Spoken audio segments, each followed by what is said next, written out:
Hello, good morning. कैसे हैं आप सब लोग?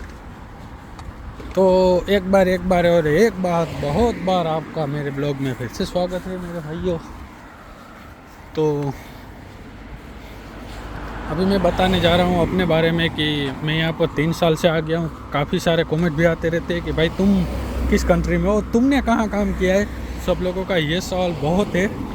तो पहले मैं बता देता हूँ, पहले मैं रोमानिया आया हुआ था और रोमानिया वाली जो मेरी कंपनी थी वो बहुत ही बढ़िया थी। मतलब रहने के लिए उन्होंने बहुत अच्छा बढ़िया दिया था। हमारा ग्रुप भी बहुत अच्छा था। सब गुजराती बंदों का, केरला के कुछ बंदे थे, राजस्थान के भी कुछ बंदे थे। और इसके बाद जो मेरा काम था उसमें मेरे को प्रमोशन मिल गया। प्रमोशन मिलने के बाद मैं सिर्फ एक मशीन चलाने वाला मतलब ऑपरेटर था। मतलब कि कोई ऐसा ट्रक वगैरह ऑपरेटर नहीं, एक CMC करके मशीन आती है, उसके जैसे ही पैनल बनाने की एक मशीन आती है जिसका नाम होता है SMT। और उस SMT का अब मैं टेक्नीशियन बन चुका हूँ। उसके बाद तो क्या है कि यहाँ पर मैं जब पार्ट टाइम जॉब करता हूँ, वो दोनों जॉब मिलाता हूँ, तब जाके तकरीबन लाख रुपए के आसपास में पहुँचता हूँ इंडियन रुपीज़ के। तो मुझे थोड़ा बहुत मतलब ज़्यादा कमाने का इरादा था, तो मैंने सोचा चलो कहीं और ट्राई करते। उसके बाद मैंने थोड़ा बहुत कांटेक्ट किया मतलब यहाँ के यूरोप के दूसरी कंट्रियों में। तो पहले मैं जाता हूँ पोलैंड। अब मैं पोलैंड किस तरीके से जाता हूँ वो ये देखो। मेरी कंपनी साल भर में मुझे 25 रजा देती है, मतलब 25 रजाएँ मेरे को देती है। और उन रजाओं का मतलब वो मेरे को पे भी करती है कोई भी रीजन का। तो अभी मैंने एक दिमाग लगाया उसमें। मैंने क्या किया, अभी जो रोमानिया वाली अपनी कंपनी थी वहाँ पर जॉब नहीं छोड़ी और सीधा चला गया। ये 2 साल पहले की बात कर रहा हूँ। सीधा चला गया था मैं पोलैंड मैंने एक वेयर हाउस के अंदर जॉब ढूंढी हुई थी। तो 300 यूरो दे के मैंने सब एजेंट द्वारा करवाया था ये काम। वहाँ पर भी ऐसा ही, जब मैं यहाँ रोमानिया में था तो उसने ऐसा ही बताया कि तुम्हें सब प्रोवाइड किया जाएगा और डेली जॉब भी होगी और इंडियन रुपीस में तुम आसानी से, मतलब उसने कहा कि आसानी से तुम 1500 यूरो कमा सकते हो।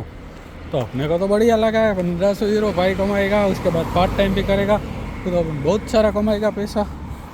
यही सोच के अपन चला गया पोलैंड।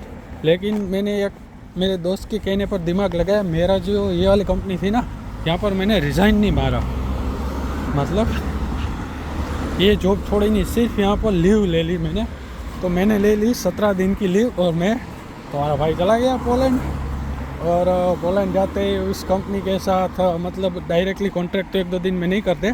उन्होंने कहा हफ्ते के अंदर तुम्हारा कॉन्ट्रैक्ट हो जाए। 3 दिन तक मुझे वो जो एजेंट था पोलैंड का, क्राको वाले में, उसने मेरे को रोका और रहने का सब दिया। उधर सब सारे बंदे रहते थे। मतलब जब भाई मैं अंदर उस कंपनी के अंदर गया ना, बहुत सारे एशियन थे। ऐसे तो कंपनी भी बढ़िया थी, मेरी तो फट के हाथ में आ गई भाई। रोज़ 12 घंटे का काम था उधर और साला इतना वो स्कैनिंग करो और इतना सब कुछ था ना कि 12 घंटे में तो मुंह की लार बाहर टिपकने लगती थी। अपने सोचा ये नहीं होगा, चलो रहने का तो अच्छा होगा फिर भी। लेकिन जैसे ही रहने में गया तो साला यूँ एक बढ़िया सा हॉस्टल जैसा रूम था, उसके अंदर सारे सब ऐसे गद्दे डाल के रह रहे थे। किचन में कोई मुर्गी पका रहा था, कोई अंडे पका रहा था, ऐसा वगैरह। अपने को जमा नहीं, अपन साला 7 दिन रहा। 7 दिन के अंदर सीधा पोलैंड से वापस आ गया। तो इस तरीके से मैंने पोलैंड को किया विजिट। 7 दिन में से मैंने जॉब तो सिर्फ 2 दिन की, उसके बाद 3 दिनों तक मैंने वहाँ दूसरी जॉब भी ढूंढने की ट्राई की, लेकिन मेरे को कहीं जमा नहीं और ज़्यादा यही प्रॉब्लम आया करती थी। तो दोस्तों ऐसा होता है। इसके बाद भी मैं एक कंट्री का विज़िट किया हुआ है, उसके बारे में मैं आपको बाद में बताऊंगा।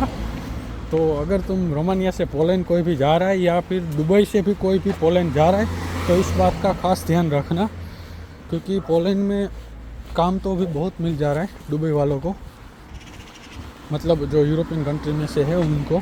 लेकिन वहाँ का वो क्या है, रेसिडेंसी क्या TRC कार्ड नहीं बनता है, मतलब टेम्पोररी रेसिडेंसी नहीं बनती है। लेकिन कम से कम 2 साल के बाद या 2.5 साल के बाद वो तब तक तुम वहीं पर फंसे रहोगे। और अगर तुमने भूल से भी मान लो कि तुम एक जॉब में चले गए हो पोलैंड, अभी दुबई से पोलैंड आए हो तो पोलैंड तुमने जॉब करना शुरू कर दिया, उसके बाद अगर तुमने 6 महीने में अगर दूसरी जॉब बदली तो वो तुम्हारा फिर से हो जाएगा। मेरा कहने का मतलब ये है कि 1.5 साल फिर से तुम्हें गिनना पड़ेगा। ये जो 6 महीने यहाँ पर किए थे उसका कुछ मान्य नहीं होगा, दूसरी कंपनी में जाओगे वहीं का वहीं से शुरू होगा। तो मेरे दोस्तों याद रखना, अगर पोलैंड जा रहे हो तो फंस मत जाना, थोड़ा बहुत जान लेना, क्योंकि मेरे पास तो यहाँ जॉब थी इसलिए मैं तो वापस आ गया अपनी जॉब पे। और रोमानिया में कई सारे बंदे ऐसे करते कि अपनी कंपनी यहाँ छोड़ देते हैं, उसके बाद कई सारी कंपनी होती है जो सिर्फ होम का रेंट उसको डायरेक्टली पे करते हैं और वो अपने आप ही होम ढूंढ लेते। तो ऐसे बंदे क्या करते हैं, रोमानिया में जॉब करते हैं और कोई बोलता है पोलैंड में जॉब है, इतना इतना सैलरी मिल जाएगा, चलो तुम यहाँ से, और वो साले अपना घर का कॉन्ट्रैक्ट भी कैंसिल करके निकल जाते, बाद में पोलैंड जाके फंस जाते, क्योंकि बाद में रोमानिया आकर भी क्या करेंगे, जॉब तो होती नहीं है। तो इस तरह से बंदे बहुत सारे फंसे हुए, सच में बहुत बंदे फंस चुके हैं। तो प्लीज़ अगर आप आ रहे हो तो हर जगह हर तरीके का कंफर्म करना, क्योंकि बिना कंफर्म किए पोलैंड में जाओगे तो मैं ये नहीं कह रहा हूँ कि तुम्हारी ज़िंदगी बर्बाद हो जाएगी, लेकिन भाई 1-2 साल फंस जाओगे, समझ रहे हो, तुम्हारा सुकून छीन जाएगा। और ऊपर से 12 घंटे काम करना वो अलग की बात है। अब तुम अपने दिल से ही कहना, तुम 12 घंटे काम करके आते हो, उसके बाद एक बड़ा सा हॉल होता है उसमें 10 बंदे रहते हैं, तुम्हारी ज़िंदगी के मतलब तुम कितने भी स्ट्रॉन्ग क्यों ना हो, एक हॉल के अंदर अगर 10 बंदे रहते हो और एक बंगाली हो, एक इंडियन हो, 1-2 नेपाल की गैंग हो, और वो 4 की गैस वाला चूल्हा होता है, उसके बाद वो सब कोई मच्छी बनाता है उसकी सुगंध आता है, कोई अंडे बनाता है, कोई मेरी तरह गुजराती दाल बनाता है, इस तरह सारी सुगंध है, और तुम्हें लगता है कि कोई चड्डी पहन के बैठा हुआ है, किसी का पूरा बॉडी बास मार रहा है, और तुम ऐसी कंपनी में 12 घंटे जॉब करोगे और आसानी से सोच पाओगे? नहीं मेरे भाई, तुम्हें खाना भी गले से नहीं जाएगा पेट के अंदर, समझ रहे हो। इसलिए अगर आ रहे हो तो प्लीज़ रहने वाली बात को कंफर्म करना, और ये बहुत इम्पोर्टेंट है। और पोलैंड के अंदर तो मेरी तो सलाह ये है, कोई भी बंदा 40 साल से ऊपर वाला तो जाना ही मत, कहीं से भी, अगर रोमानिया से भी हो, यूरोप के किसी भी कंट्री में से हो, पोलैंड जाना चाहते हो, दुबई से आना चाहते हो, 40 साल से ऊपर वाला मत जाना। उसका कारण यार, जब ठंड पड़ती है ना 6 महीने, तब सब हाथ में आ जाता है, इतनी ठंड पड़ती है, तुम्हारा बॉडी कम नहीं कर पाएगा। मतलब क्या होता है, पोलैंड में बहुत कम ऐसी कंपनियां हैं जिसके गेट तक, मतलब हमें जो लेने आते हैं बस से ट्रांसपोर्ट की है, वो बहुत कम होता है। तुम्हें हर कंपनी में जॉब के लिए अपने लिए 2-3 किलोमीटर कहीं ना कहीं चलना पड़ता है, ऐसा वगैरह होता है।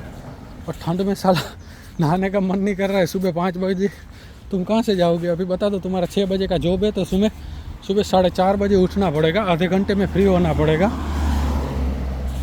और वो भी अगर तुम्हें अच्छा रहने का दिया है तो, वरना अगर जैसा मैंने बोला कि 10-12 बंदे रहते हैं, इसी तरह तुम्हारे को अगर सुबह जाना है तो 3 बजे उठना पड़ता है मेरे भाई, क्योंकि बाथरूम 1 या 2 होंगे, समझ रहे हो, उससे ज़्यादा नहीं हो पाएगा। तो इसलिए जो भी करो सोच समझ के करना, और ये बात अपने दिमाग में खास डाल लेना, एक 40 साल वाली और ये एक रहने वाली सुविधा और ट्रांसपोर्ट की सुविधा, ये 3 बहुत इंपॉर्टेंट है मेरे भाई यूरोप के अंदर, क्योंकि रहते हैं सिटी के अंदर और हम काम करने तो कंपनियों के अंदर आते हैं। अब कंपनियां कोई हमारे इंडिया की जैसे तो होता नहीं है, कंपनियां सब शहर से 15-20 किलोमीटर दूर होती है, और कंपनियों के अंदर इस तरीके से लोकल बस, मतलब सरकारी बस का ट्रांसपोर्ट नहीं होता। कंपनियों की बस मतलब ऐसी बहुत ही कम कंपनियां होती है जो अपनी प्राइवेट बस से देती है, जो सर्विस देती है, अगर उसमें हो गया तो ट्रांसपोर्ट का तो तुम्हारा ठीक है। लेकिन ये बात ज़रूर से याद रखना, क्योंकि बहुत सारे बंदे अभी सोच रहे कि वहाँ पर तो भाई 8 घंटे का ही काम होता है, और क्या होता है तुम लोगों को, लेकिन मेरे भाई 8 घंटे का काम होता है। देखो अभी मैं अपनी सुबह की जॉब के बारे में बताता हूँ। मेरी रोज़ की जॉब है सुबह 6 बजे से दोपहर के 2 बजे तक। अभी सुनना, मैं जिस शहर में रहता हूँ वहाँ से मेरी कंपनी पड़ती है 15 किलोमीटर, तो मैं रोज़ सुबह 4:30 बजे उठता हूँ, 5 बजे मेरी बस आ जाती है, बस में जाता हूँ, 1:45 को मैं कंपनी पर पहुंचता हूं। उसके बाद 2 बजे के बाद मैं एक दूसरे शहर में ओवर टाइम करने के लिए जाता हूं। तो 2:15 को मेरी बस उपड़ती है, मेरी बात ध्यान से सुनना। बस उपड़ती है और उसके बाद वो बस जाती है शहर के अंदर। वो बस पहुंचती है 3 बजे। कभी ट्रैफिक हो जाए तो 3:15, 3:30, मतलब मैं 3:15 को लेकर हमेशा चलता हूँ। उसके बाद मेरा ओवर टाइम शुरू होता है 3:45 को, मतलब जहाँ भी मैं कसिनो के अंदर जाया करता हूँ वहाँ पर 3:45 को होता है। मैं कम से कम 5 बजे तक कर सकता हूँ। उसके बाद मैं आता हूँ लोकल बस के स्टैंड पर। लोकल बस के स्टैंड पर आने के बाद